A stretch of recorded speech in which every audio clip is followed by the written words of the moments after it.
Baik, Bapak Ibu, mohon disimak, mohon tertib, tetap menjaga protokol kesehatan. Sejenak saya menyampaikan topik atau yang akan dikaji pada bedah buku ini adalah tentang substansi maupun implikasi terhadap kita semuanya. Buku yang sedang dilihat, yang sedang dipegang oleh Bapak Ibu semuanya itu karya kolaboratif atau dalam istilah pembukaan dikenal dengan karya antologi. Antologi itu perkumpulan dari karya penulis lebih dari 3 atau 4 orang. Sebagai bentuk ekspresi kepedulian pemikiran tematik tentang ikhtiar peningkatan kualitas pendidikan di madrasah. Maka hadirnya guru pembelajar mudah-mudahan memberikan stimulus yang positif kepada Bapak Ibu semuanya. Mari kita simak udah buku pertama yang akan disampaikan oleh Bapak Dr. Haji Supriyana MPD. Kepadanya saya persilakan.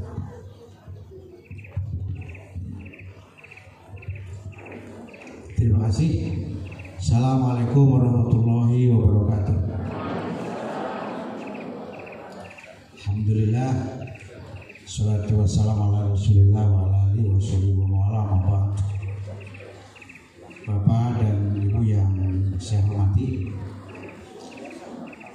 setelah saya melihat sedikit membaca menelaah terhadap tema-tema yang ada di dalam guru pembelajar ini, mohon maaf saya harus menyampaikan kejujuran akademis. Tidak semua saya pahami secara komprehensif.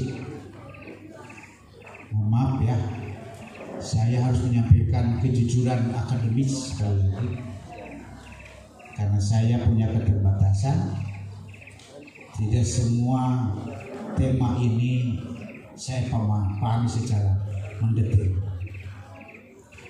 Tetapi dari beberapa tema yang saya baca, mulai dari konsepsi pendidikan, implementasi pendidikan, dan juga output pendidikan.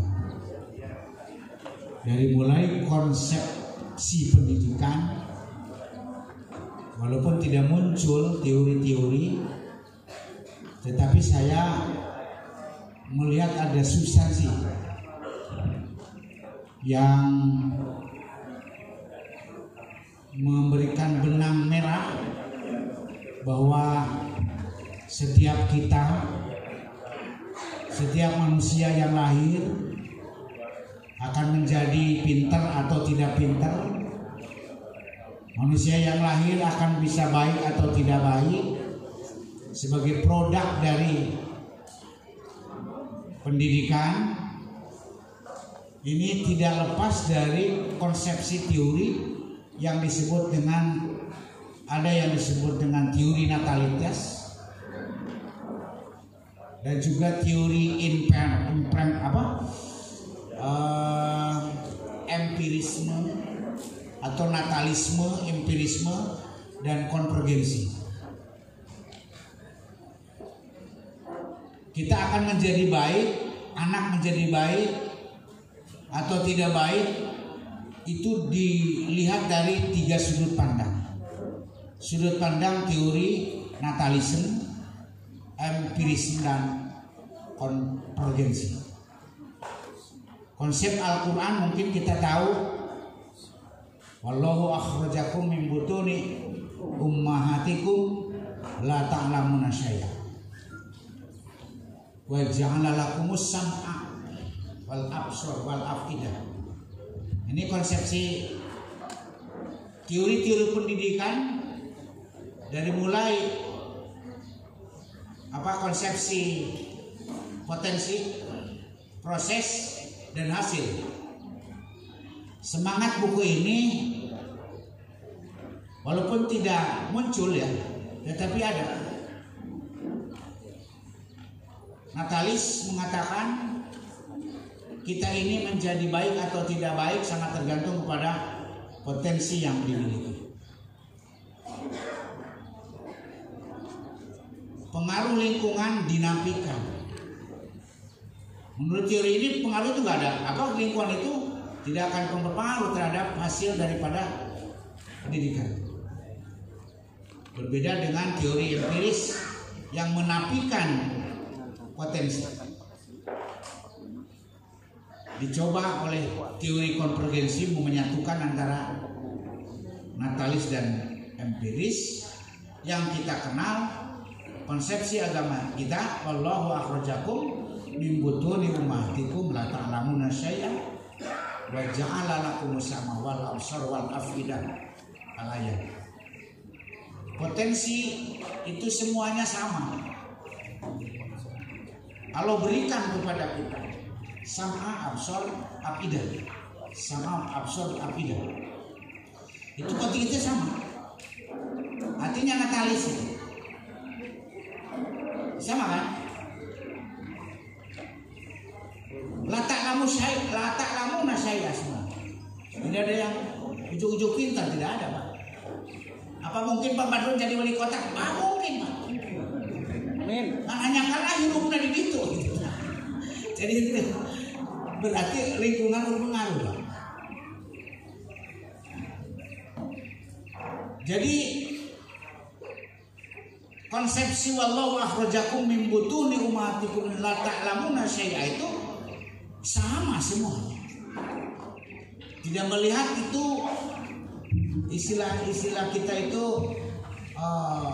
turunan hejo ide ngajar dulu sama. Potensi kita sama, jeung Jokowi juga sama.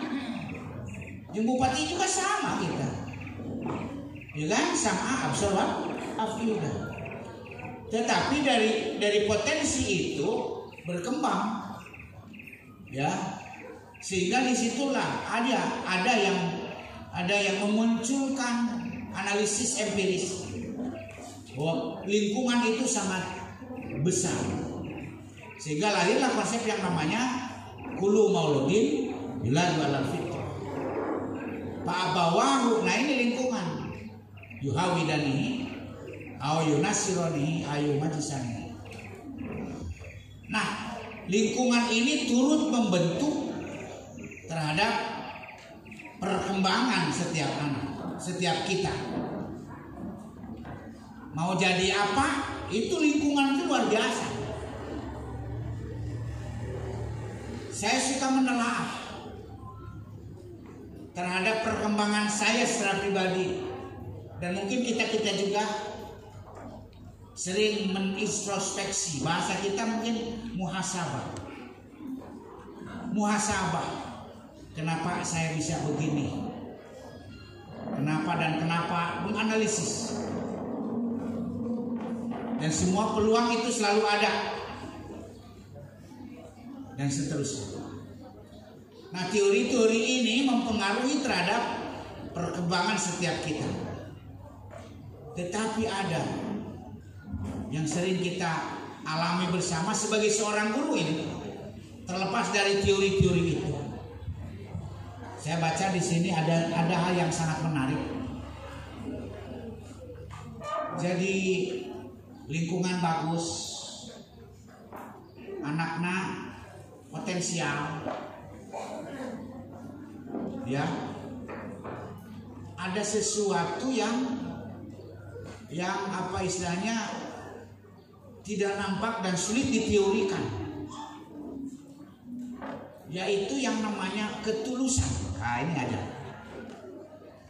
tentang ketulusan kita, ketulusan orang tua, ketulusan guru dalam mengarahkan, menyampaikan, membimbing, ngadidik. Ternyata ketulusan itu menentukan terhadap arah daripada peserta didik kita atau anak kita.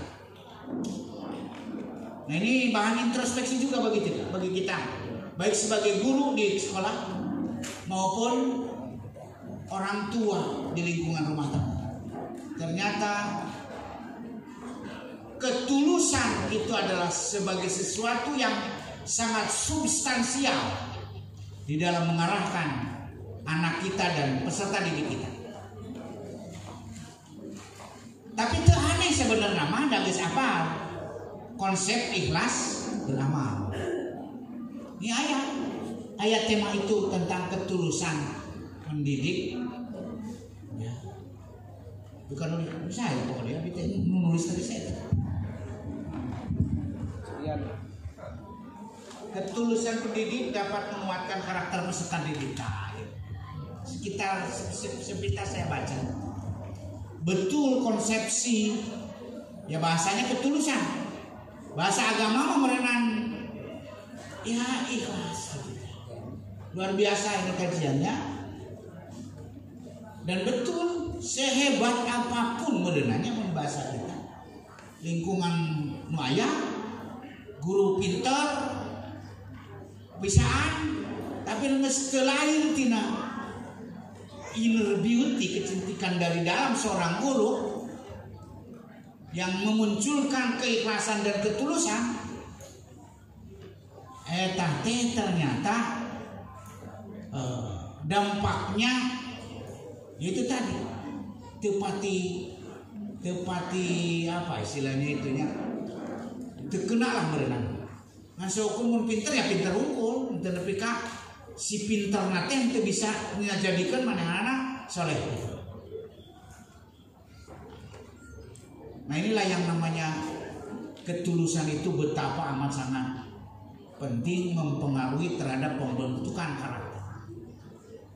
Lalu kemudian saya mencoba untuk mengkomparasi antara yang terjadi di lingkungan pendidikan formal dengan yang terjadi di lingkungan pendidikan informal. Dalam ini adalah pesantren misalnya.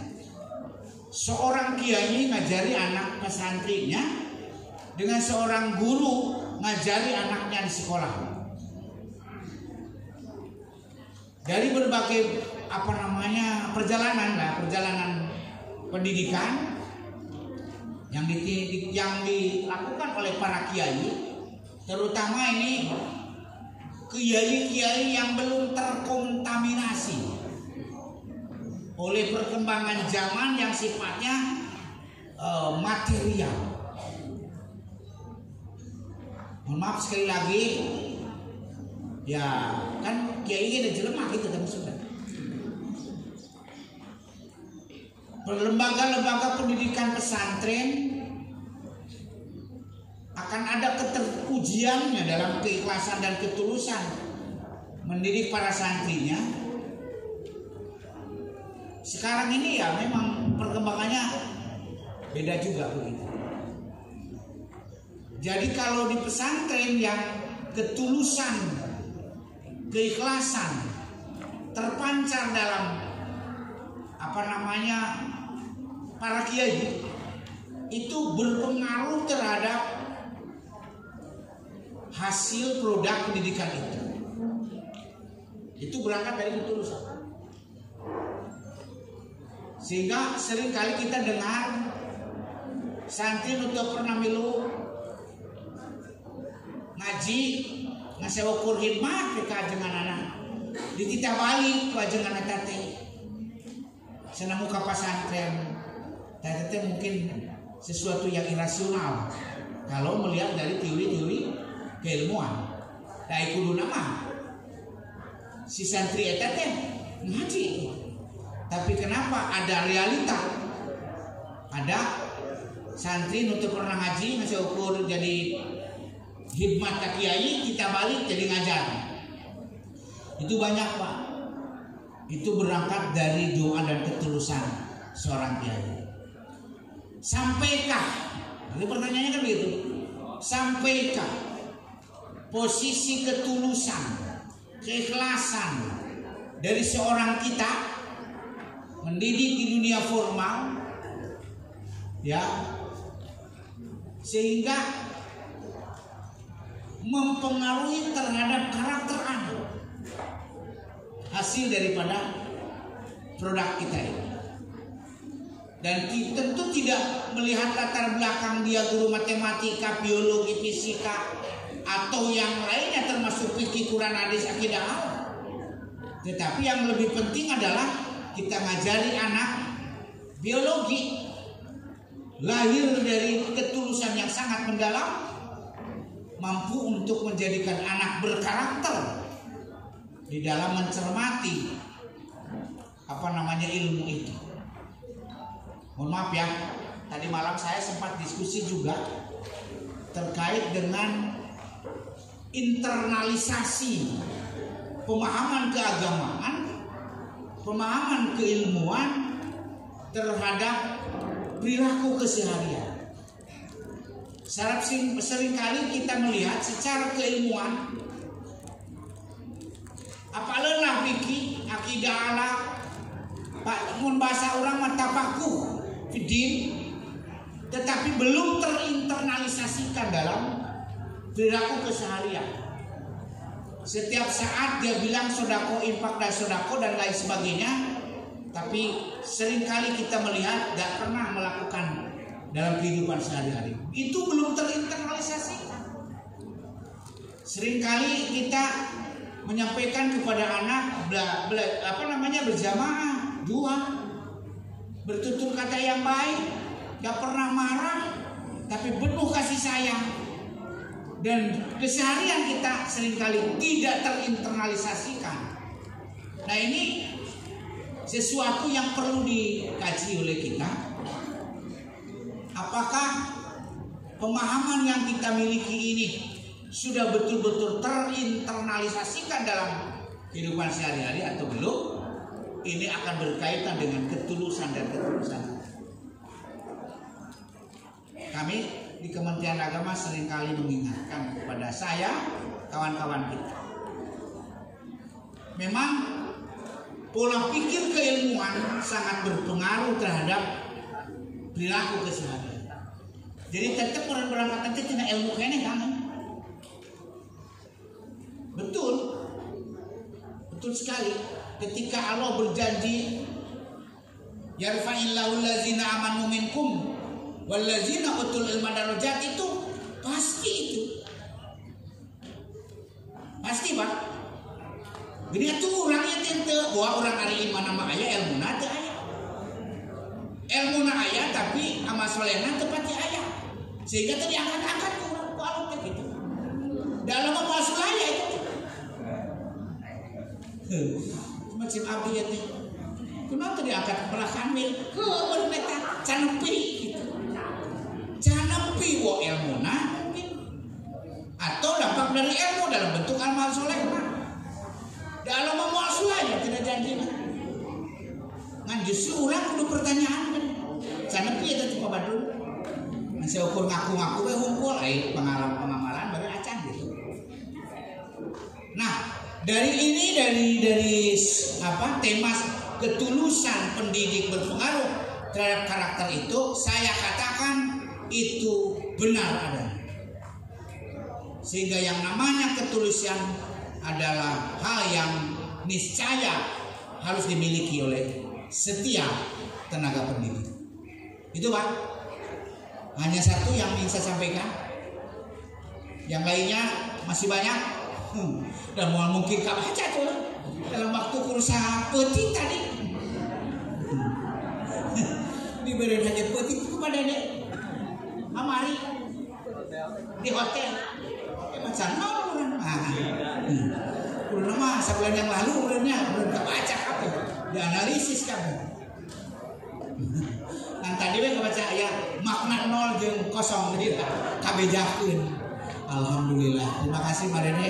Saya apresiasi sekali lah pokoknya maka para guru, terutama para literat ini sangat apresiatif luar biasa. Ini sudah menghasilkan karya yang amat sangat besar bagi kita di Kementerian Agama Kabupaten Pangandaran yang dimotori, digerakkan oleh Pak Rudra dan kawan-kawan semuanya. Terima kasih, saya bangga.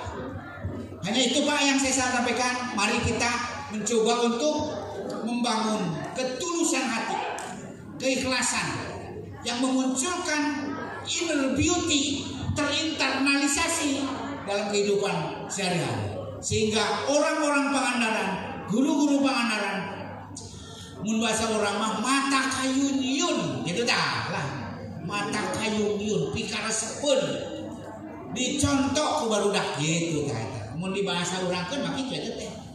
Ulah nyebut aya budak nyebut teh pikara sebeuleun si buat tama euy. Aduh cilaka eta. Ulah muncul bahasa kitu di barudak. Berarti tulus can, ikhlas acan, terinternalisasi eueuh. Inner beauty-na kosong sehingga memunculkan budak ngobrol pika sebelum eta guru eta. Aduh cilaka. Lain turutanan cenah guru eta mah aduh cilaka. Nu diharapkan ke urang tina konsep ketulusan teh abdi sejata be ka Bapa. Abdi tumut ka Bapa. Minangki Bapa nu ku abdi dituturkeun. Tah eta teh kitu budak. Gitu ya. Terima kasih. Ulah nanyakeun ka saya nya ulah. Engke kan nulis eta.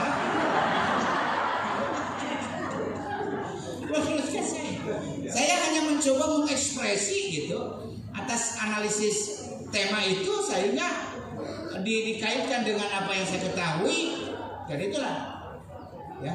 Terima kasih. Sementara begitu, assalamualaikum warahmatullahi wabarakatuh. Ya, tepuk tangan Bapak Ibu. Terima kasih Bapak sudah memberikan stimulus buat kita semuanya.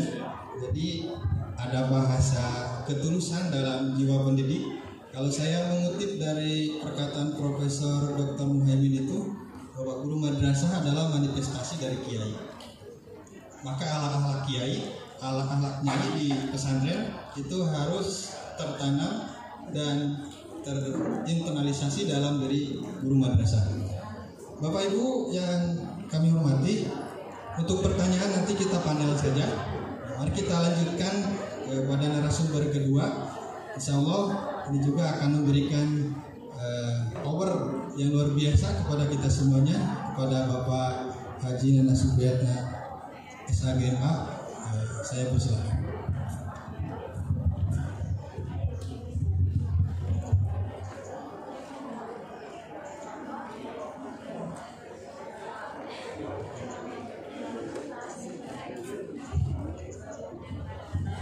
Oke, terima kasih Pak Renat. Saya minta apresiasi kepada kepala kantor untuk tepuk tangan semuanya. Tepuk tangan.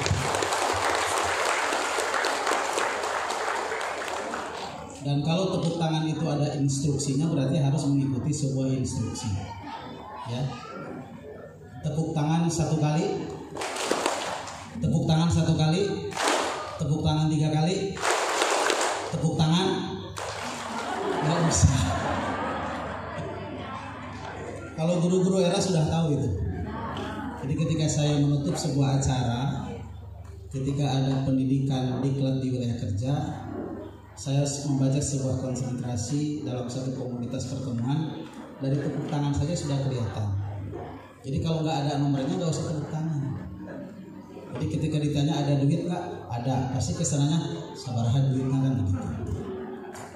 Oke, terima kasih. Assalamualaikum warahmatullahi wabarakatuh. Sebetulnya saya sudah diskusi panjang dengan kepala kantor. Beliau saya anggap bukan sebagai kepala kantor, tapi sesepuh pendidikan Islam di Kabupaten Pangandaran. Ya. Kalau sesepuh itu melebihi kepala kantor.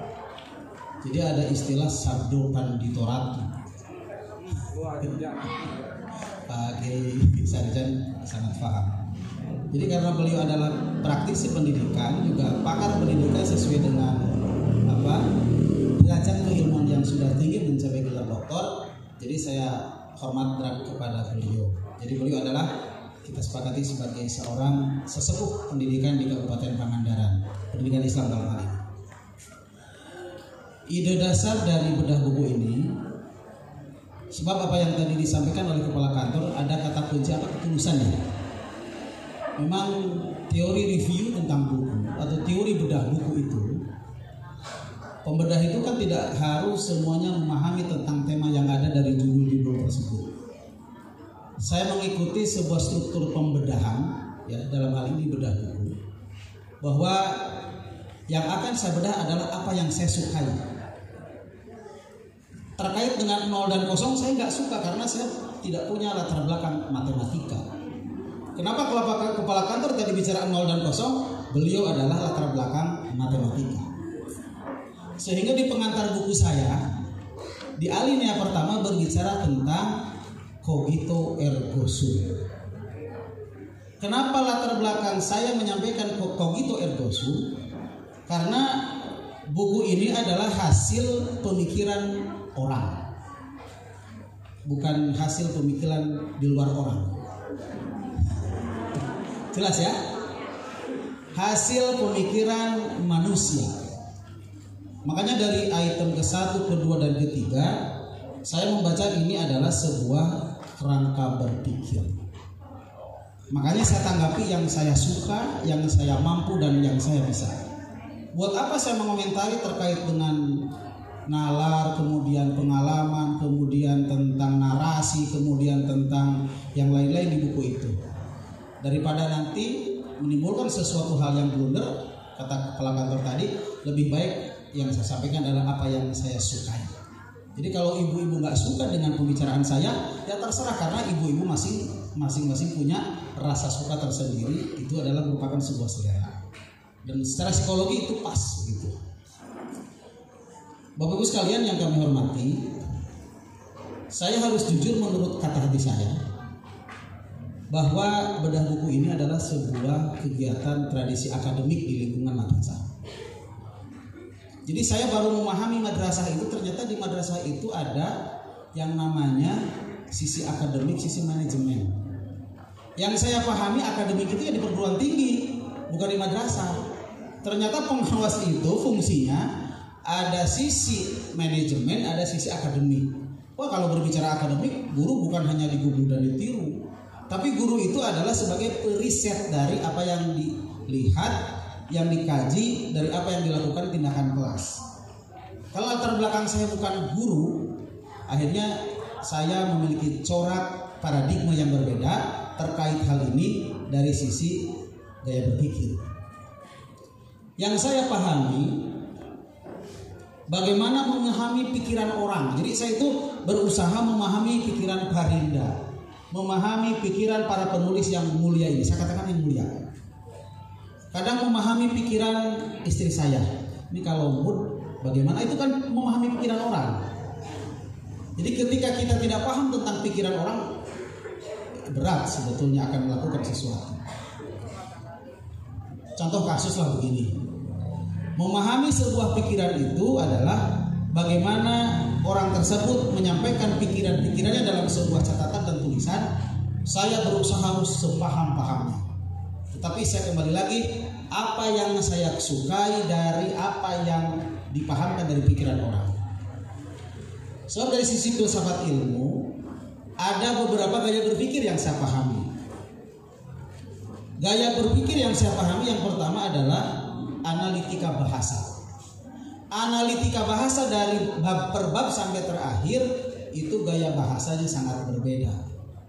Parinda, Pak Dede, kemudian Bu Tita yang sampai saat ini belum saya selesaikan kata pengantarnya, atau mungkin analitika bahasa kepala kantor yang begitu luar biasa. Bebarika Hartina kepala kantor, maka kalau saya katanya susah dimengerti. Itu analitika bahasa. Bagaimana saya seoptimal mungkin memahami analitika bahasa yang ada di buku tersebut ketika saya harus memahami buku itu. Yang kedua, bagaimana gaya berpikir itu adalah corak sastra. Apakah di sini ada gaya cara berpikir gaya sastra? Kan tidak ada yang sifatnya puitis di buku ini. Atau bahasa-bahasa yang mengandung sebuah karya sastra yang luar biasa. Tapi ada gaya berpikir. Di sini aspek sosial pendidikan ketika nalar, kemudian pengalaman dan opini kreasi para guru. Ternyata tidak sama. Para penulis yang satu sampai penulis yang terakhir itu gaya berpikirnya luar biasa. Nah, ini dari struktur berpikir. Contoh yang parusan aja. Tarbiyatul auladi fil islami. Jadi kalau bahasa Arab fusha itu harus tarbiyatul auladi fil islami. Kalau tarbiyatul aulad itu nggak jelas kesananya. Apakah muda-muda bila atau di luar itu? Tarbiyatul islami fil islami. Maaf, tarbiyatul auladi fil islami. Jadi kalau saya sampaikan tarbiyatul Islam fil Islam itu salah secara fushah. Ini tugas guru bahasa Arab. Ketika berbicara tentang tarbiyatul auladi fil islami dan ada judul religiusitas ekstra, pendidikan ekstra. Di sini yang saya suka, yang saya pahami dari konteks tersebut adalah luar biasa tidak ada kesan puritanisme tentang agama. Maksud puritanisme tentang agama, ketika kita mengajarkan sebuah mata pelajaran PAI atau fikih, itu tidak muncul apa yang namanya radikalisme beragama. Di buku ini loh. Di buku ini. Bapak Ibu hati-hati sekarang sedang berkembang di media sosial perang dalam tanda petik antara murtadin dan mu'allafin. Saya katakan begitu. Ya, saya katakan. Hari ini saya sering melihat sedang perang antara murtadin dan mu'allafin. Paham murtadin? Isim fa'il itu. Mu'allafin isim fa'il, murtadin isim fa'il. Ketika seorang murtadin pasti akan menyampaikan kejelekan-kejelekan mantan agamanya. Ketika dia seorang mu'allafin, itu akan menyampaikan kejelekan-kejelekan mantan agamanya. Coba kalau tanya mu'alaf semuanya itu, bagaimana mu'alaf pengalaman beragama kemarin sebelum masuk Islam, bla bla bla, semuanya jelek agama mantannya. Setuju ya? Kemudian seorang murtadin, bagaimana kemarin waktu beragama Islam? Apakah ada sisi positifnya? Gak ada. Sehingga kemunculan Muhammad GC kemarin sebetulnya itulah fenomena klasik dalam ranah pengalaman keagamaan. Saya katakan begitu. Kenapa fenomena klasik? Karena fenomena ini sudah muncul ratusan tahun yang lalu. Makanya dalam teori agama muncul namanya konversi agama. Apa konversi agama itu? Pemindahan agama dari satu agama ke agama yang lain. Kalau di Jawa Barat karena masyarakatnya adalah tidak sangat beragam, ya sesuatu hal yang luar biasa, aneh. Tapi di belahan daerah lain, belahan dunia lain, ketika keragaman masyarakatnya tata cara beribadah, tata cara berkeyakinan dan beragama berbeda, itu sudah hal yang biasa. Tapi Jawa Barat diuntungkan secara demografis terkait dengan pengalaman keagamaan. Makanya saya memahami itu, contohnya dari tarbiyatul auladi fil Islam, fil Islami, dan religiusitas di pendidikan ekstra itu luar biasa, tidak ada aspek yang namanya puritanisme dalam agama. Bapak Ibu sekalian yang kami hormati, guru pembelajar ini saya pahami Pak Rinda ya, mudah-mudahan ini salah dan mohon koreksi, adalah sebuah kata-kata subjek bermakna sebuah proses. Ya. Guru pembelajar ini subjek sebetulnya, tapi bermakna sebuah proses dari sisi analitika bahasa. Guru pembelajar. Kenapa saya katakan begitu? Karena pembelajar itu adalah sebuah proses yang selalu, atau mungkin dalam bahasa Inggris journey ya, from in. Jadi selalu guru pembelajar itu harus selalu prosesnya selalu berproses, berinovasi, berinteraksi, beradaptif. Saya katakan kepala kantor sering menyampaikan ke saya harus memiliki kemampuan berpikir adaptif.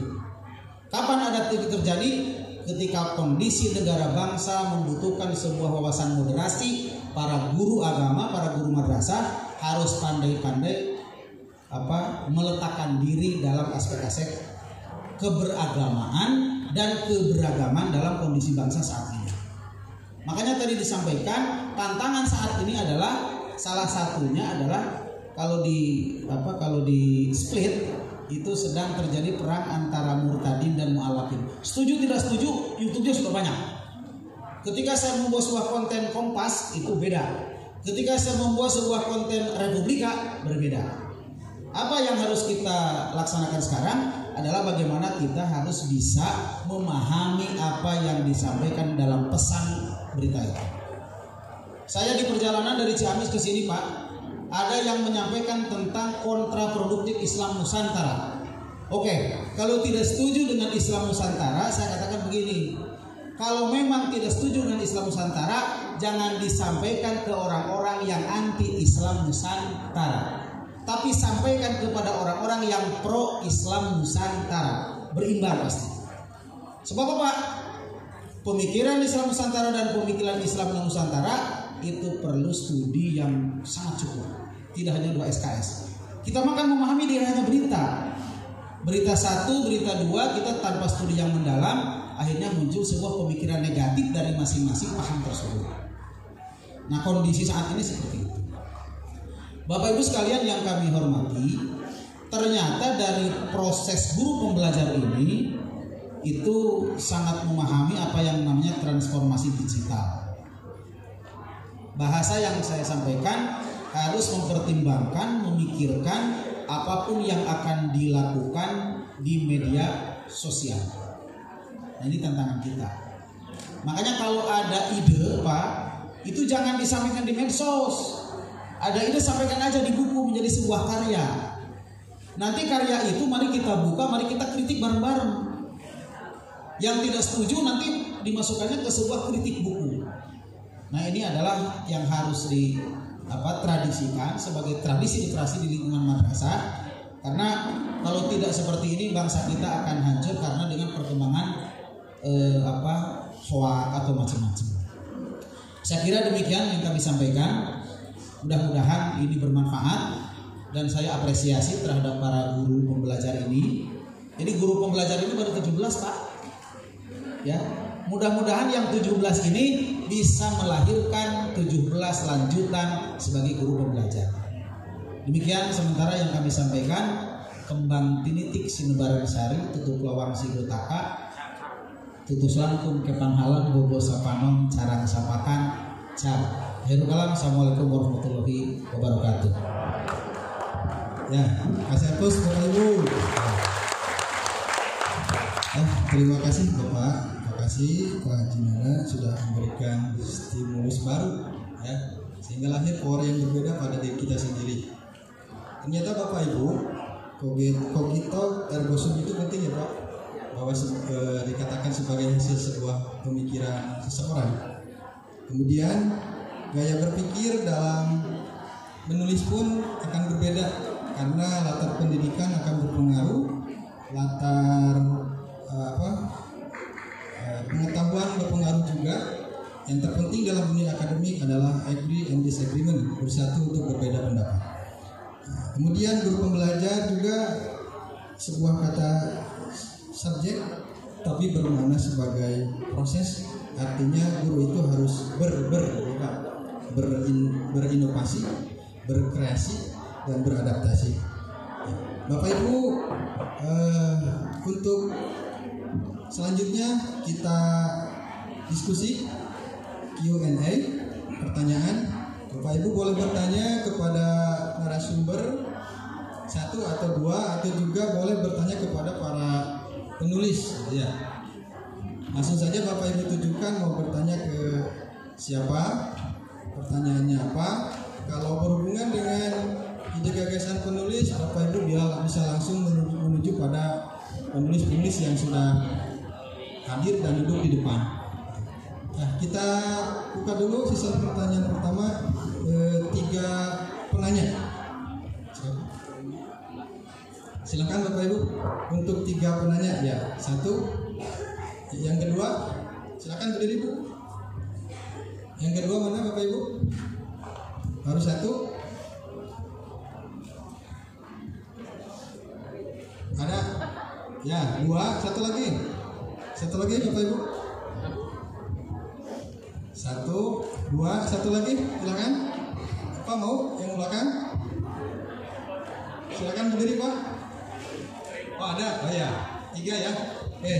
Kita mulai dari pertanyaan pertama dari guru. Silakan sebutkan namanya, dari mana, kemudian apa pertanyaannya. Silakan.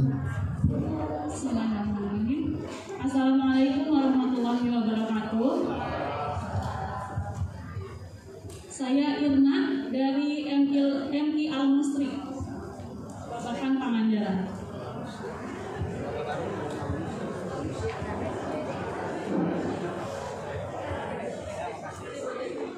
Pertanyaan saya ditujukan kepada Bapak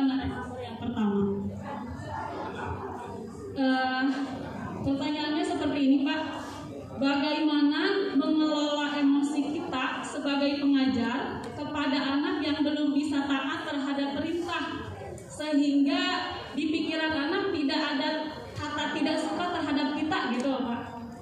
Mungkin itu saja, terima kasih. Assalamualaikum warahmatullahi wabarakatuh. Ya, terima kasih Bunda. Silakan yang kedua Bapak. Bapak yang di depan. Ya.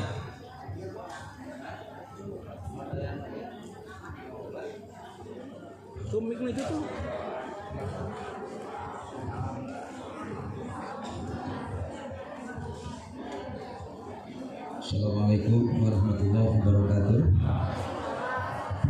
Terima kasih atas waktu dan kesempatan yang diberikan. Yang akan saya tanyakan, mungkin karena memang kalau Pak Kemenak tadi sejak malam tadi sudah membaca buku ini, tapi saya baru ketika sampai di sini. Oleh sebab itu, mungkin karena yang pertama di pokok bahasan yang pertama, atau mungkin karena saya memilih ini. Saya sangat tertarik dengan apa yang ditulis oleh Pak Dede Kusnandar. Oleh sebab itu, terlepas dari siapa yang akan menjawabnya, mungkin yang akan menjawab nanti adalah pengarang dari tulisan ini, yaitu pentingnya ketetapan asesmen pendidikan. Di sini disajikan beberapa tokoh yang memang dunia pendidikan sudah mengenal, bahkan di luar dunia pendidikan sudah mengenal. Tadi adalah tokoh dunia. Saya baru tahu bahwa Thomas Alva Edison bukannya bodoh, tapi ternyata idiot. Orang idiot saja bisa terkenal, apalagi kita mungkin ya. Kalau memang menurut tulisan ini tepatnya asesmen pendidikan yang diarahkan oleh guru. Di sini sudah disebutkan ada beberapa ahli, yaitu Albert Einstein juga sama orang bodoh, bahkan orang ini sempat tidak naik kelas sehingga dikeluarkan oleh gurunya dari sekolah. Nah ini penyajian ini cukup bagus, saya apresiasi sekali, menambah ilmu dan pengalaman bagi saya. Ini baru satu saya baca, yang lainnya belum saya baca. Tapi mungkin karena pandainya orang mengkritik, tapi tidak pandai untuk berkreasi. Sayangnya di sini tidak ada solusi, solusi asesmen apa yang tepat, misalnya untuk satuan pendidikan tertentu, karena mungkin asesmen tidak akan sama, terutama pada usia yang dimiliki oleh anak pada lembaga pendidikan. Untuk MI asesmennya harus bagaimana, untuk RA, MTs dan MA. Mungkin dalam konteks di perguruan tinggi ada prodi, tapi untuk di level sekolah di bawah perguruan tinggi tidak ada prodi. Sekian, mungkin sudah dipahami pertanyaannya. Terima kasih. Wassalamualaikum warahmatullahi wabarakatuh. Terima kasih Bapak. Satu lagi Bapak, ke depan aja Pak. Ayo Pak.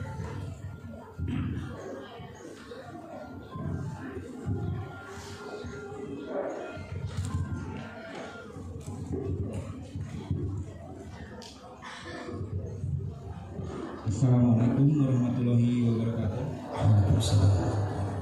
Saya Andri Hasanuddin dari Madrasah Sanawiyah Al Muhammadiyah Rangka Pancar. Alhamdulillah. Yang ketertarikan saya itu kepada editor Bapak Rindra. Terus terang Pak, saya kalau sering membaca fiksi, jadi alur ceritanya itu terarah. Kemudian saya coba membuka buku dan baca ini, saya rasa ini seperti membaca skripsi. Itu yang pertama. Kemudian pemikiran saya loncat-loncat, jadi sehingga seperti tidak terarah. Itu mungkin usulan atau tanggapan yang ditanyakan mengenai opini, Pak. Memang opini itu bebas ya, jadi hak masing-masing memberikan suaranya. Jadi maksudnya mohon diterangkan mengenai guru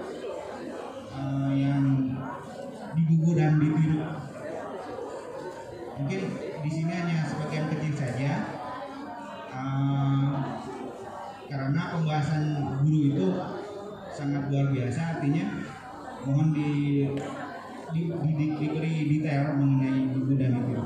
Itu saja. Terima kasih. Assalamualaikum warahmatullahi wabarakatuh. Baik, kita coba jawab ya Bapak Ibu. Dari pertanyaan pertama ditujukan kepada Bapak narasumber pertama, pemuda pertama, Ibu Irna dari Umi Al-Musik. Bagaimana mengelola emosi peserta didik, Bapak? Agar peserta didik itu welcome dengan apa yang diinternalisasikan oleh Bapak Ibu gurunya.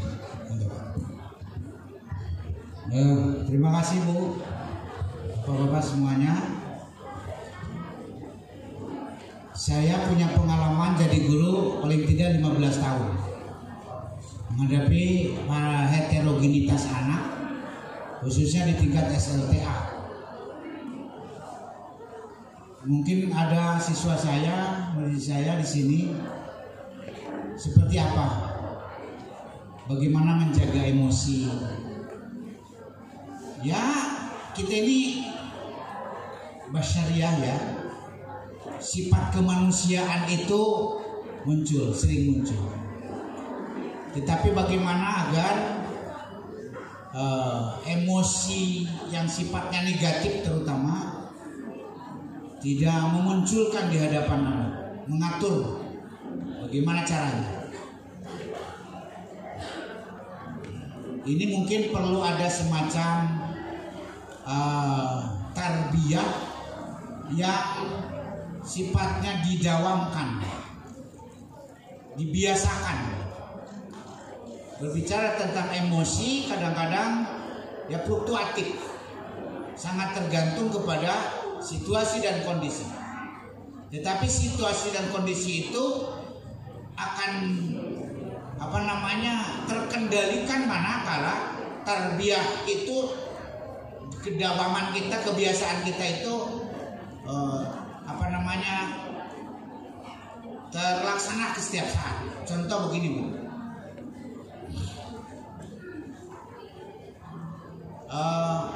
modalnya pertama konsistensi kita.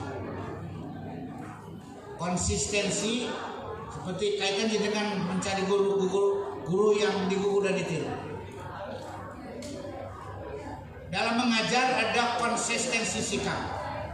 Contoh penegakan disiplin itu betul-betul harus konsisten, istiqomah, tidak fluktuatif. Ayo nakil isuk gitu, mata obrolan budak.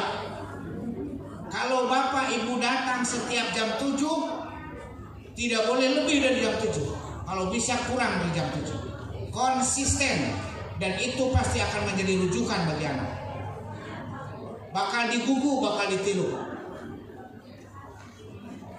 Kalau kita melakukan tindakan penegakan disiplin misalnya bagi anak, kenapa kamu sekarang kesiangan? Ditanya. Besok kesiangan lagi, antep saya sama dagas biasa ya, tak itu ulah gitu. Kudu terus ditanya. Kenapa kamu kesiangan? Besok kesiangan lagi, kenapa kamu kesiangan? Tak perlu dimarahi, tak perlu. Tetapi dicari alasannya kenapa, apa kesiangan, dan seterusnya. Saya pernah menjadi pembina siswa. Saya pernah menjadi wakasek kesiswaan. Berbicara tentang anak dewasa lah, sedikit dewasa ya kalau SLTA. Contoh penegakan disiplin memasukkan baju. Konsisten setiap anak yang tidak masukkan, saya pasti panggil. Kalau hari ini diperingatkan dia ikut apa kata-kata kita, ya syukur. Besok dikeluarkan lagi, nggak perlu ditanya lagi. Ciwit, boleh macam ciwit, beda jangan. Kapung kurma ditajong, tapi tidak pernah saya di komplain sama anak juga. Karena konsistensi. Kemarin hidup bapak ditanya, dicarikan. Nah, masih kene kata, masih kene apa dong? Punten Pak Abdi bilang sok atuh asupkeun deui. Isuk deui masih kena kitu kan sia. Tayong begitu. Uning mun Pak geus kitu. Mesti kudu ditanya deui. Karena apa? Karena kita konsisten. Sekarang ditanya, besok ditanya, lusa ditanya ke dia lah. Nah itu bang, bosan. Ulah aya kata bosan. Sebagai guru tidak boleh ada kata bosan. Sebab anak betul-betul butuh pembimbingan, konsistensi. Insya Allah digugu ditirukan. Lamun ayeuna orang terus-terusan ngajak duha, urang nak teu konsisten duha, tong diharap urang diturutan. Da urang kudu, tapi tetep ya iyalah konsep ibda binafsi itu menjadi mindset kita di dalam mengajar. Memulai dari diri kita sendiri. Itu ya, nyambung sareng Ibu. Bagaimana kita menjaga emosi betul? Kalau ya manusia bisa bilang sebel, geul. Kalau gereget teh kabur. Eta teh aya unggal guru ge aya, unggal urang ge aya tuh. Bora ka budak batu, budak-budak sorangan deui, yang ngajong sa kapeung mah. Tapi kan bagaimana kita mengendalikan? Nah itulah pengendaliannya, ya pengendaliannya. Satu meyakini bahwa setiap apa yang ada di depan kita pasti ada hikmah. Kemudian siapapun mereka, satu saat dia akan jadi guru kita. Saya tidak menganggap terus-terusan jadi murid ya teh budak teh. Kadang-kadang budak eta teh jadi guru urang. Termasuk putra putri urang, Bu. Ulah terus-terusan dianggap putra baik sebab kadang-kadang eta budak teh jadi guru urang. Nah itulah sadar ketidaksempurnaan kita. Saya punya anak. Pada suatu saat dia adalah anak saya dan harus saya kasih nasihat. Suatu saat anak saya harus jadi teman saya, main kelereng gitu, main kelereng. Suatu saat dia harus jadi teman saya main kelereng. Suatu saat dia harus jadi teman saya bersepeda. Suatu saat saya harus jadi guru. Apa? Dia harus jadi guru saya. Saya tidak punya kemampuan. Contoh, sekarang sudah dewasa malah ngajar ke nyeun apa namanya PowerPoint. Nah, kan lumayan guru eta teh. Mun anak budak bae teh budak teh ulah. Satu saat dia jadi guru kita. Dan tidak punya kemampuan atau sedih misalnya mengucapkan selamat hari santri nasional. Jadi panggilin itu bisa. Oke Pak, caranya pagi Pak. Nah itu guru saya. Anggap semuanya satu saat dia akan jadi guru. Jangan sampai menganggap terus sebagai anak. Banyak hikmah di balik itu semua. Nah, jangan dia. Kadang-kadang rasa egoisnya dengan ajakan pada satu saat santri bisa jadi guru orang. Nah, kadang-kadang bisa jadi atasan. Nah itu Pak, ya Bu ya. Jadi apa namanya? Ada semacam penyadaran diri bahwa di balik semua peristiwa pasti ada hikmah dan jangan menganggap anak itu bodoh, tetapi belum saatnya dia untuk tahu. Saya punya konsep begini, betul kan? Tidak ada orang yang bodoh. Sebetulnya tidak ada yang bodoh, tidak ada yang bodoh. Saya ngajar matematik, Bu. Wah betapa luar biasanya gitu ya menanamkan materi ke anak. Kesel. Kadang-kadang sirahnya mungkin yang murid saya dia pernah tersirah di kedek-kedek bisa.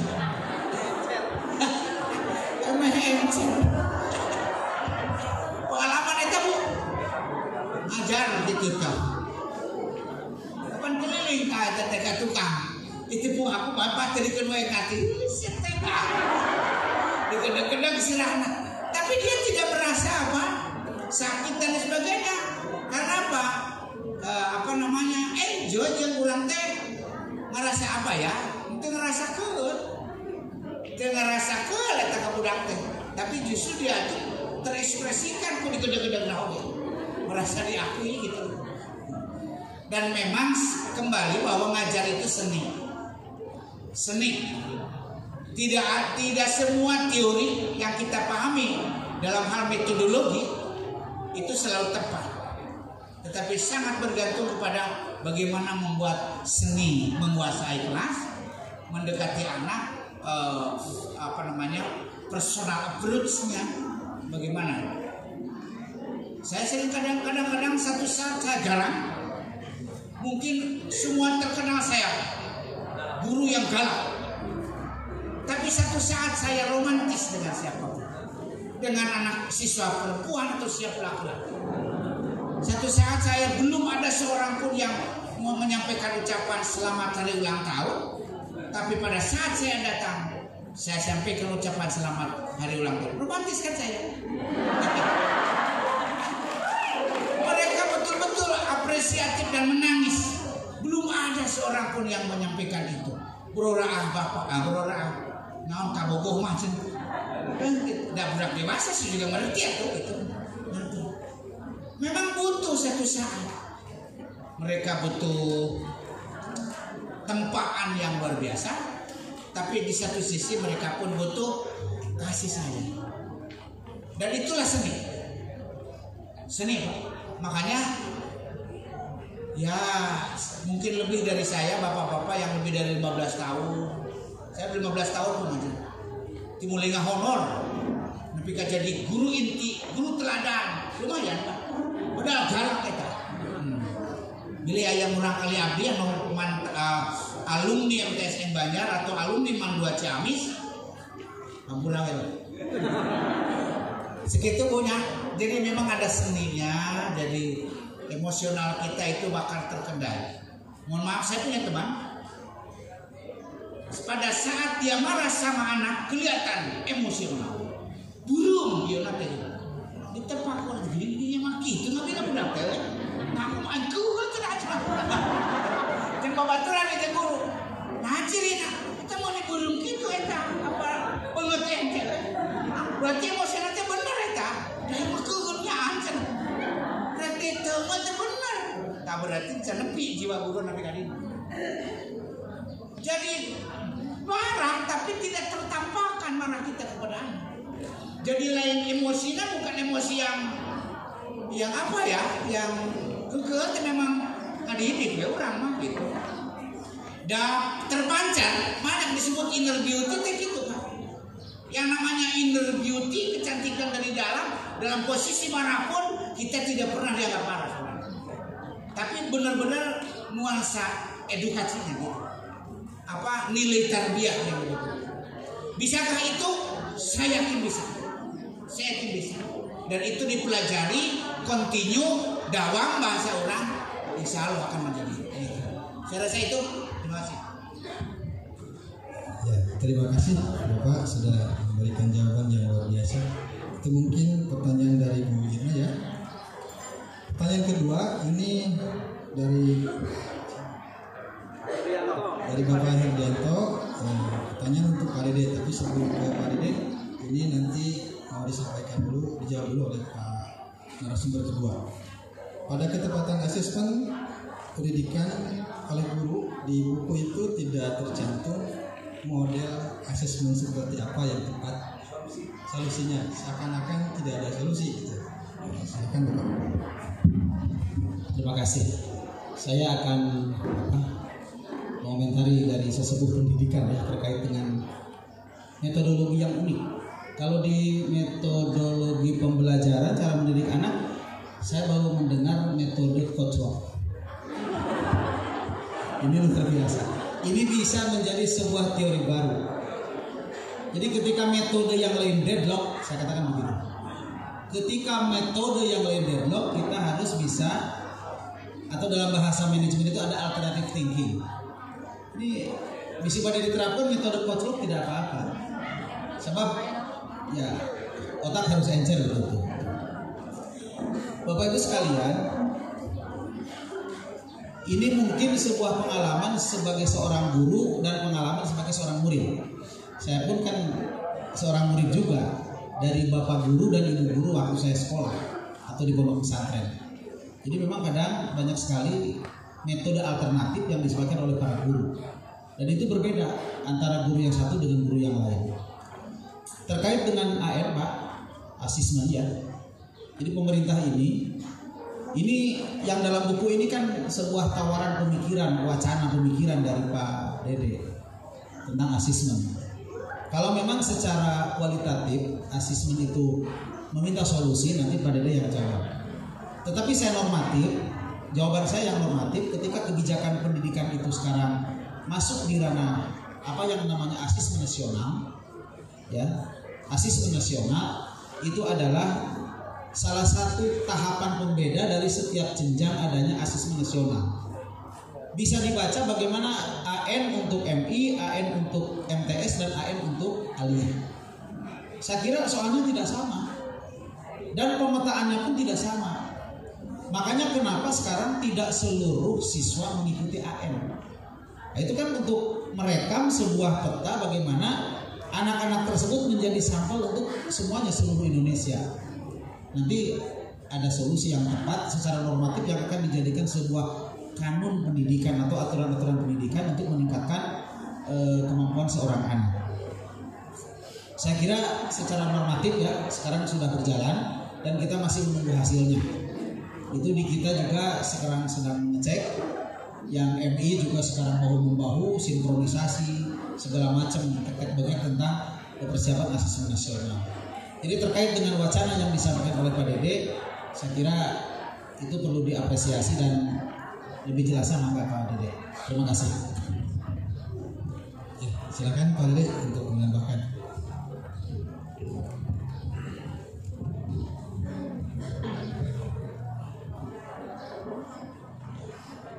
Terima kasih. Assalamualaikum warahmatullahi wabarakatuh. Pak Her, Pak Kepala Madrasah yang saya hormati, terima kasih pertanyaannya. Tapi intinya, Pak Kasih, Pak Kepala Kantor, pesan yang ingin saya sampaikan pada tulisan itu diantaranya sepakat tadi setuju dengan Bapak Sesepuh Pendidikan, Bapak Kasih, Pak Kepala Kantor, bahwa peserta didik itu tidak ada yang bodoh, itu intinya. Sehingga saya memaparkan, menulis di situ. Dan itu Bapak Ibu tulisan saya kalau tidak salah tahun 2010 Pak Kasih, Pak Kepala Kantor, itu ditulis juga di blog saya tahun sekitar itu dan masih ada dengan direvisi sedikit demi sedikit dengan beberapa referensi. Jadi Pak Kepala, Pak Kiai, bahwa tadi sudah digarisbawahi oleh Pak Kepala Kantor, pada intinya tidak ada siswa yang bodoh. Jadi saya menekankan bahwa jika orang-orang seperti yang saya sebutkan tadi di buku itu, Thomas Alva Edison yang menemu lampu listrik, di tulisan itu disebutkan sampai 999 kali gagal. Bahkan Pak Kepala di biografi lain disebutkan sampai 9.000 kali gagalnya. Saya sebutkan sengaja yang paling sedikit 999 kali gagal, baru intinya yang ke 1000 kali terciptalah lampu. Coba andaikan, itu yang ingin saya sampaikan, andaikan Thomas Alva Edison waktu itu frustasi saja, apalagi sampai bunuh diri baru 3 kali putus di kita, ini beliau si Alva Edison itu, si Thomas Alva Edison sampai 999 kali gagal.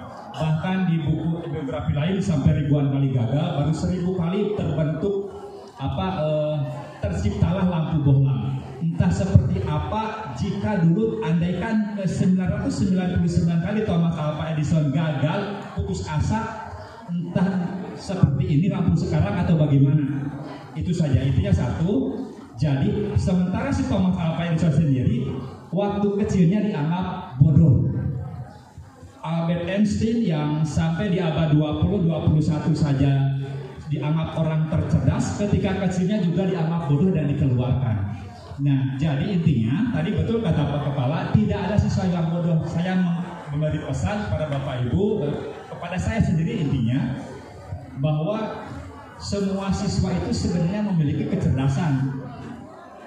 Albert atau siapa yang Thomas Alva Edison yang idiot saja bisa menemukan lampu bohlam, apalagi siswa-siswi yang sedang kita hadapi sekarang. Kemudian bagaimana solusinya? di akhir paragraf di bawah saya sedikit di ada sedikit kalimat mungkin bahwa intinya kita tidak boleh atau tidak mungkin akan mengajarkan ikan berenang atau misalkan burung maksudnya tidak mungkin ikan untuk terbang, burung untuk berenang dan seterusnya. Jadi teknik asesmen yang tepat itu yang bagaimana? Tentunya pasti saya yakin Bapak Ibu guru di RA, di MI, di MTS, di MA lebih mengetahui itu. Itu pesan intinya mungkin Pak Kepala yang saya sampaikan. Mohon maaf jika kurang berkenan. Terima kasih. Wassalamualaikum warahmatullahi wabarakatuh. Ya, terima kasih Pak. Tepuk tangan Bapak Ibu untuk narasumber dan Raden yang sudah menjawab. Jadi Bapak penanya, mungkin kita bisa petik ya kalimat yang tersirat dalam asesmen tersebut bahwa jika guru itu putus asa, maka sama saja guru memotong asa. Kemudian kita lanjutkan pada pertanyaan yang ketiga. Ini untuk saya Pak, gak apa-apa Pak. Mohon izin Pak kepada narasumber, saya merubah posisi dari moderator menjadi editor. Dari Bapak Andri dari MTS Alhamidiyah, betul Pak. Buku ini bukanlah buku yang final, artinya berhak untuk direvisi. Jadi maka saran dan masukan kami sangat terima. Yang kedua, memang karakteristik buku itu ada yang monograf, ada yang bunga rampai. Jadi buku guru pembelajar ini adalah buku bunga rampai. Tapi konklusinya benang merahnya ada di guru pembelajar. Intisari dari semua tulisan para penulis itu mengarah kepada guru pembelajar. Guru pembelajar itu terus-menerus akan belajar, atau dalam istilah hari ini, setiap siswa adalah guru, setiap guru adalah siswa, belajar di mana saja dan tempat di manapun bisa dijadikan kelas. Itu dalam bahasa akademisnya. Yang kedua, guru digugu dan ditiru, saya setuju dengan Bapak narasumber pertama, Pak Kepala, bahwa guru yang digugu dan ditiru itu adalah guru yang memberikan keteladanan. Dalam buku saya yang diberikan pengantar oleh Profesor Dr. Ahmad Tafsir, memang pendidikan yang baik itu, sekolah yang baik itu adalah sekolah yang selalu memberikan keteladanan, menggunakan 14 metode ala Rasulullah. Jadi kalau di buku saya tulis guru kencing berdiri, murid kencing berlari. Kalau dalam bahasa Qurannya janganlah sekali-kali guru untuk berkencing berdiri. Gitu. Kalau kencing berdiri maka murid pasti kencing berlari. Jadi ada istilah-istilah yang dapat saya sampaikan secara akademis maupun secara istilah-istilah yang lama atau sering kita dengar. Nah, jadi intisarinya di sana Bapak guru digugu dan ditiru itu. Ya. Kemudian yang terakhir, ini bunga rampai Bapak Ibu, setiap guru adalah penulis. Gitu. Bukan hanya yang 17. Setiap Bapak Ibu adalah seorang penulis dan itu berhak dibukukan. Gitu. Editor itu tugasnya hanya mengedit dan mengecek secara kebahasaan. Ditakutkan ada materi-materi atau tulisan-tulisan yang menyenggol atau mengandung konten pornografi. Apalagi sejauh ini banyak buku yang menyerempet pada nilai dan norma. Kebetulan kami dipercaya jadi penilai buku pendidikan agama, Kementerian Agama, itu menilai 11 buku. Jadi semua buku pendidikan agama sekarang tidak layak diedarkan di sekolah kalau tidak mempunyai tanda tangan dari Puslitbangkepur LKKMO. Jadi sekarang sedang dinilai sebanyak 600 buku baru boleh diedarkan ke tiap sekolah. Jenisnya buku teks pendamping, Itu mungkin Pak Andri yang bisa saya jawab. Mohon maaf atas segala kekurangannya. Nanti bisa diskusi lagi di luar dengan saya. Terima kasih Pak Andri. Bapak Ibu, Pak dari Bapak. Ya, ada tambahan dari narasumber kedua, mangga Pak. Terima kasih. Kalau saya sampaikan hasil dari pertanyaan yang disampaikan oleh Pak Andri, kalau disampaikan oleh Pak Rinda ini sebuah serial, memang benar. Ini sudah terbit lagi Pak, Kinerja Guru Pak, karya Pak Hasanuddin. Mohon berdiri Pak. Ini sudah terbit lagi. Entah inspirasi dari guru pembelajar atau mungkin dari inspirasi yang lain. Kalau disampaikan kata Pak Rinda ini serial, saya setuju. Ya, James Bond aja ada serialnya itu. Yang terakhir kan Not Tied Today. Nah, sebelum judul pertama sebelumnya adalah The Spectre, ya, atau Quantum of Solace. Jadi mari kita sama-sama lahirkan serial-serial buku selanjutnya. Saya mendorong motivasi hal itu. Mungkin Pak Rinda saya salah ya. Ketika kurikulum 183, 184 muncul di media sosial bahwa PAI dan bahasa Arab di Kementerian Agama dihapus, sepotong gitu. Ternyata dalam rangka memotong, memutus mata rantai ide-ide agama yang radikal yang ada pada buku kurikulum tersebut. Sehingga di kurikulum 183, 184 tercermin bagaimana wajah berislam, wajah beragama sesuai dengan konteks beragama pada zamannya. Saya berani mengatakan begitu. Konteks beragama pada zamannya. Ketika beragama tidak sesuai dengan zamannya, bukan berarti Al-Quran dirubah dan hadisnya dirubah, bukan. Tapi konteks beragama pada zamannya. Berbicara tentang maslahah mursalah. Atau kepala kantor sering menyampaikan tentang adaptability. Makanya tidak ada jalan lain pemerintah mengeluarkan tentang kurikulum 183, 184. Wajah jihad 183 dan 184 berbeda dengan kurikulum wajah jihad sebelum ini. Kan persoalan bagi anak-anak peserta didik kita. Apalagi dari aspek fikih, apalagi dari aspek tauhid, ini kan harus kita perjelas lagi.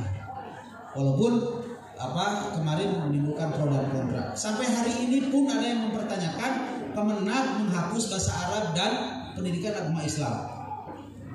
Kalau memang dihapus, mungkin akan ada demonstrasi besar-besaran dari lingkungan pendidikan madrasah, PAI dan bahasa Arab itu dihapus. Silahkan cek ke madrasah saya, silahkan cek ke MI, kemudian ke Aliyah, ke Sanawiyah, apakah benar Quran hadis itu dihapus? Apakah benar bahasa Arab itu dihapus? Itu ciri khusus pendidikan madrasah.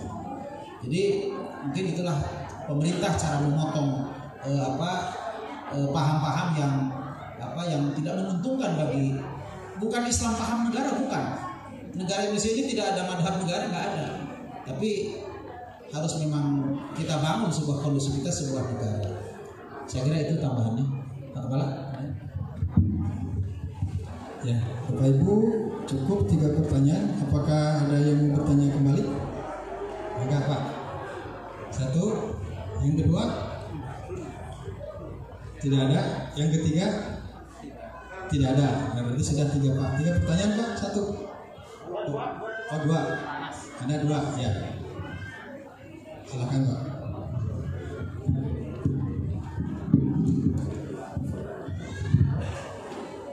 Assalamualaikum warahmatullahi wabarakatuh. Sebetulnya saya tidak perlu bertanya, cuma ingin bertanya walaupun saya tidak punya hadiah karena sudah nomor 4. Cuma saya ikhlas pertanyaannya. Ini saya tujukan kepada sumber bukan sumber suara, artinya pembicara 1 dan pembicara 2. Ini agak sedikit melimpang dengan bedah buku. Cuman saya terinspirasi bahwa yang namanya bedah-bedah itu ada macam-macam. Ada bedah rumah ketika itu program di desa. Kemudian secara MGMP ada bedah buku. Nah, karena saya sebagai leader di madrasah swasta ingin sekali adanya bedah madrasah swasta. Jadi aku goreng bedah. Sebab itu kaitannya dengan masalah casing.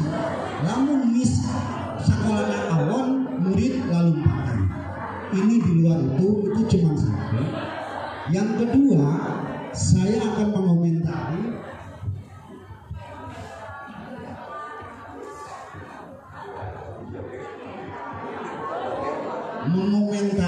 peranan sekolah dalam penanggulangan. Seharusnya penanggulangan. ini revisi ya, secara bahasa kenakalan remaja. Saya tujukan kepada Ibu Nenda Muslihah SPD MTS N1 Pangandaran.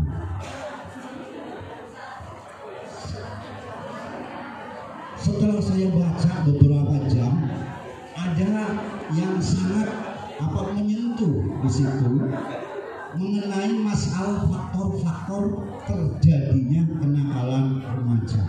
Saya sih tidak menyalahkan, cuman itu menurut Simanjuntak, menurut Simanjuntak bahwa faktor kenakalan itu diantaranya ada dua, ada intern dan ekstern. Cuman setelah saya baca, faktor internnya itu adalah ada bahasa pembawaan yang negatif. Justru tadi sudah disebutkan bahwa anak lahir itu fitrah. Nah ini makanya harapan saya, kalau referensi di madrasah, tolong dari ulama atau kiai yang mengenai faktor-faktor terjadinya kenakalan remaja. Itu banyak sekali. Walaupun lingkungan bagus, kemudian di keluarga bagus, cuman manakala bahasa kasar nama parak nagoreng itu faktor itu kenakalan. Nah itu diantaranya. Saya mau komentari itu mengenai kenakalan remaja. Itu saja, dua saja, karena abdi tos ngeleper nyariosna data sepuh sakitu wae. Wallahul muwaffiq ila aqwamit thoriq. Assalamualaikum warahmatullahi wabarakatuh.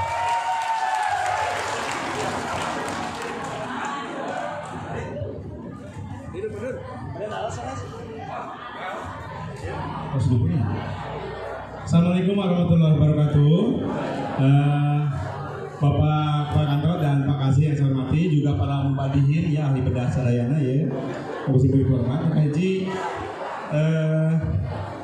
konsep sekolah tadi habis setuju ke Pak Kepala sama Pak Kasih. Namun ayat konsep di Al-Quran memang tentang literasi dan membaca itu kan ada ikro itu dua kali. Kata ilmu balaghah itu majaj badi bitakror, artinya di anal kilat atau ratu kamu ilah bitakror. Jadi membaca itu terus bolak-balik. Maka konsep Al-Quran itu sudah jelas tentang literasi dan kiroah itu. Kaduannya di bahasa Sunda ayat ngapak mega ladang loba maca. Nah, sebenarnya ngapak mega ladang loba maca. Nah, yuk dasar-dasar sebagai literasi dan banyak membaca. Selanjutnya Pak Kepala dan yang akan saya sampaikan Pak Indra, Pak Rinda. Iya, kopi dibaca teh memang Pak Haji, kalau baca teh memang nyata kan MTS teh boleh MGPPS, MTS nya. Rupina upami difasilitasi di kamu MI, RA, sareng MA, semacam diberikan ruang-ruang gitu. Ayat di sana Pak Kepala insya Allah bakal merujuk ya. Bakal jadi baru MTS kan itu. Mungkin MA atau RA pun atau MI pun. Gitu. Yang terakhir kami sangat setuju tadi Pak Kepala Kantor bahwa memang istilah dikocok-kocok supaya encer. Abdi kantor bisa masuk ke jiwer celi budak. Tapi Abdi mau saya keterangan pati dokter kan. Di jewer celi nanti cara menambah kecerdasan. Untung jewer. Kalau sering aja orang kali kamu terus 3 kali Pak maksimal. Menurut baik kalau di pitah 2 kalau lompat ke WC. Ini alasan lainnya ki. Jiwer juga beda gitu. Tapi cek dokter naonnya menambah kecerdasan. Benar jewer. Berarti Abdi salah. Semua tadi Pak Kepala kotak di mata supaya encer di mata kotak ya. Demikian ya. Assalamualaikum warahmatullahi wabarakatuh.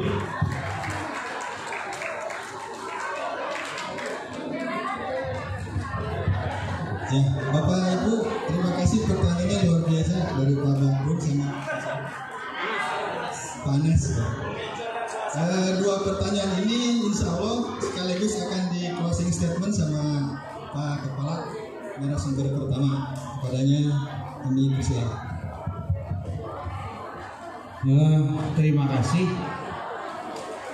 Bedah buku, bedah madrasah. Ya, sama kita bedah. Terima kasih Pak Kepala ya. Kita memang perlu satu saat bedah madrasah dalam konteks yang berbeda. Ini kaitannya dengan kepekaan sosial. Si ayah madrasah leuwih bikin ka babadul mah kurang atuh. Kan bisa eta bedah madrasah, bedah rumah. Itu kan gotong royong. Kepekaan sosial dari masing-masing ini kan bisa apa dikoordinasikan. Yang selanjutnya berkaitan dengan bahasa penanggulangan dan menanggulangi. Ini syakul kalamna geus tepat sekali mah. Peran sekolah dalam menanggulangi kenakalan remaja. Jadi ieu teh geus murokab geus mupid. Ya. Geus mupid ieu teh. Peran sekolah dalam penanggulangan misalnya ya. Peran sekolah dalam penanggulangan kenakalan remaja. Kayaknya ini juga misalnya bisa ditulis misalnya namanya itu. Menanggulangi kenakalan remaja geus mupid ieu teh. Ya. Oh ya faktor-faktornya. Betul. Saya sangat sepakat bahwa bukan hanya sebatas faktor lingkungan, kemudian potensi, tetapi asupan bahasa umum. Asupan teh konsumsi yang dimasukkan ke berarti kan ada teori pertumbuhan dan perkembangan kan? Pertumbuhan lebih kepada fisik, perkembangan lebih mengarah kepada psikis. Ketika konsumsi yang diterima oleh anak yang bersangkutan berawal dari ya katakanlah masukan yang tidak halal, ya secara medis sebetulnya tidak ada pengaruhnya secara medis, tapi secara keagamaan memang ada faktor itu. Udah merenang hari makan halus bakal halus. Halalan toyiban teh toyiban ya baik gitu. Tapi kata bahasa agama ya harus halal. Itu sehingga konsep rizqon kasiron halalan toyiban tuh benar harus diminta sebab berpengaruh kepada perkembangan psikologi. Artinya perkembangan jiwa anak. Itu Pak. Setuju Pak? Ya, jadi benar dengan seukur ajaran hungkul, ketulusan hungkul, tapi budak oke kudu dipasihan tuangan anu halal tur sae gitu. Cukup ya Pak? Gitu. Yang selanjutnya Pak Panas, saya juga sangat mengapresiasi ketika keterlibatan guru-guru kita baik di RA maupun di MI, apalagi di MA, ini perlu Pak Linda ya. Tolong ke KKRA Bu siapa Bu Mimin ya Bu Lilis ya. Banyak potensi yang berserakan di antara guru RA dari sisi metodologi pembelajaran misalnya. Mereka punya pengalaman yang sangat luar biasa, tetapi tidak pernah dituliskan. Karena itu tadi kemampuan menulis, kemampuan berekspresi is okay. Hebatlah guru RA ya. Tapi lamun dipi orang nulis, wah bisa. Hah? Mau nyanyi mah bagus. Berekspresi di hadapan anak-anak, luar biasa. Leuwih lucu di batang budak. Tapi kalau sudah disuruh nulis, itu bisa. Kayak penyakit tulangnya. Padahal kata sangat bernilai Pak Reda. Potensi di guru RA itu luar biasa. Cuman mereka tidak bisa mengekspresikan dalam bentuk tulisan. Hanya bisa bicara, bisa body language-nya gitu kelihatan. Tundak mendekna ugal-igelna. Kacipta eta guru RA. Leuwih ogo ti dina budak. Jadi kadang-kadang kudu gitu memang. Mun budak ogo kudu leuwih ogo eta teh guru teh. Guru RA eta kan luar biasa Pak. Siapa yang bisa begitu kecuali guru RA. Makanya saya apresiasi Pak Linda dan kawan-kawan, tolong transformasikan pengalaman ini kepada teman-teman kita di guru RA. Ya, tulis tulis supaya menjadi karya yang bermanfaat. Kalau hanya sekedar bahasa gitu menginformasikan malah bermanfaat, kurang bermanfaat. Tapi kalau dalam bentuk tulis itu mau dikasetkan ke ulang legal-legalnya gitu kan, lebih bermanfaat. Saya punya optimisme yang sangat tinggi manakala teman-teman guru RA MI terapresiasikan ya oleh kita. Saya titip Pak Parinda ya, karena memang ini luar biasa. Pak Parinda punya pengalaman yang sangat cukup dalam hal tulis menulis. Suatu saat nanti Pak Kasih mungkin mengumpulkan KKRA, menghadirkan Pak Rendra untuk belajar tentang menulis buku. Pak Anas, metodologi yang saya pakai jangan diturunkan eta. Tong dibeja-bejakeun. Eta mah baheula. Ayeuna mah kena hukum bisi matak cilaka. Lamun kira-kira teu bisa mawa nama eta ilmuna teh bicilakan.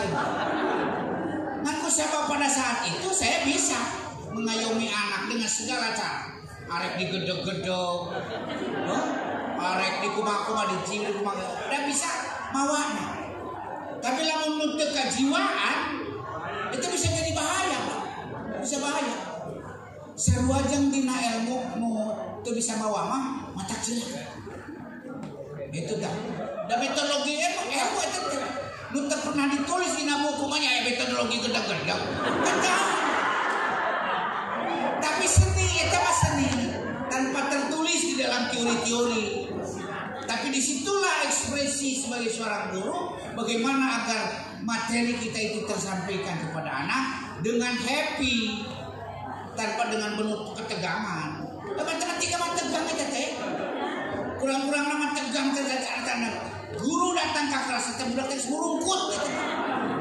Namun guru naruh tegang, tapi kan dibawa dengan enjoy, happy. Ya, insya Allah gitu. Dan saya buktikan, saya pernah bawa anak-anak ke tingkat provinsi menjadi juara, gitu kan? Dalam ujian nasional dulu kalau Eptanas kabur Marindanya, enggak. Jadi angka 7 teh wah luar biasa. Angka 5 teh luar biasa. Ngan-ngaran madrasah rata-rata di 2 gitu. Eta nem baheula nem. Nilai evaluasi madrasah. Murni. Eta teh yang kedua jeung 3 nilainya teh sok sanu pernah nem saha. Nilai matematika sabaraha? Teu percaya nepi ka 4 oge euy. 3 4 teh buka kumaha? Padahal eta teh digedeg-gedeg kita. Terima kasih ya Bu Anas. Saya seperti itu, insya Allah Pak Parinda diapresiasi, Pak Kasih akan mendorong, kita semua mendorong. Terakhir saya apresiasi sekali kepada para penulis. Ini betul-betul harus dicontohi oleh kita. Beliau sudah berkarya, kapan kita mau berkarya? Ditunggu karya-karyanya. Kalau bisa ya Parinda ini memobilisasi aya karya, pastikanlah ke MGMP-nya. Dipasihkan ke MGMP ya. Jadi bisi ayah ibu anu senang nulis puisi, sering senang nulis cerpen, saya rasa itu akan menjadi buku juga, nanti dikumpulkan. Saya tidak berharap sampai di sini, hanya sampai di guru pembelajar, betul ya, tapi menciptakan karya-karya berikutnya, baik itu yang sifatnya tematik seperti ini atau karya pribadi seperti Pak Hasan Mukti, itu silakan. Dan mungkin Pak Dede Pak ini menjadi fasilitator untuk menghubungkan dengan pihak percetakan dan lain sebagainya. Terima kasih Pak, apresiasi jazakumullah khairan jazaa. Para penulis luar biasa, kebanggaan kita semua. Dan mohon maaf tentunya Kementerian Agama hanya bisa mensupport, mendorong, belum bisa memberikan penghargaan yang bersifatnya material. Tapi pastikan bahwa karya ini dihargai secara sosial, dan juga dihargai secara kelembagaan. Paling tidak mereka naik pangkat, jadi tidak lumayan Pak nilainya lumayan Pak ke PNS. Cekapnya, terus mana nomor ya itu capek. Tapi BPK apa itu aja atau nombor Pak. Mohon maaf. Assalamualaikum warahmatullahi wabarakatuh. Ya, kasih aplaus untuk Ibu untuk narasumber kita ya. Luar biasa. Sebelum di closing ada info dinas tentunya dari Pak Kasih, boleh Pak. Terima kasih. Info yang pertama, keturun Pak Kepala. Biasa Pak. Mau marwahnya tentang lungsur Pak. Info Pak, tanggal 22 hari santri, mohon kepada semuanya untuk mendukung gebiar hari santri. Spanduk saya sudah edarkan ke seluruh lembaga mengingatkan spanduk hari santri. Kalau saya tanyakan siapa santri itu kita, ya siapa santri itu kita warga madrasah itu santri. Tanggal 22 jangan lupa pakai sarung Pak Ujang ya. Sarung ya, pakai sarung tanggal 22. Yang kedua ada wacana sebab HAB itu sebentar lagi diskusi ringan dengan kepala kantor bahwa di kita ini banyak penghobi olahraga dan rekreasi. Hobi olahraga yang badminton, yang futsal ataupun yang tenis meja. Yang rekreasi mungkin ada yang touring ya. Sehingga kepala kantor mewacanakan di diskusi ringan ada kelompok penggiat olahraga dan rekreasi, namanya Kompor. Ya, Kompor itu kelompok pegiat olahraga dan rekreasi. Kalau yang seneng touring, namanya Komporges. Kalau yang seneng goes, namanya Kompor goes. Ayah harawas digigir, nusok main kartu rame kompor kompor as saya bilang gitu. Tapi jangan itu. Mari kita wacanakan untuk Kementerian Agama Kabupaten Pangandaran agar eksistensinya bisa diterima di masyarakat. Hatur nuhun kasadayana, apresiasi yang luar biasa Pak Jawas nuhun ya. Ketua MGMP, Ketua KKM MTS, RA ya semuanya, para yang mulia, para penulis. Saya sangat terharu hari ini karena bisa bertemu dengan orang-orang yang bisa membuka pikiran.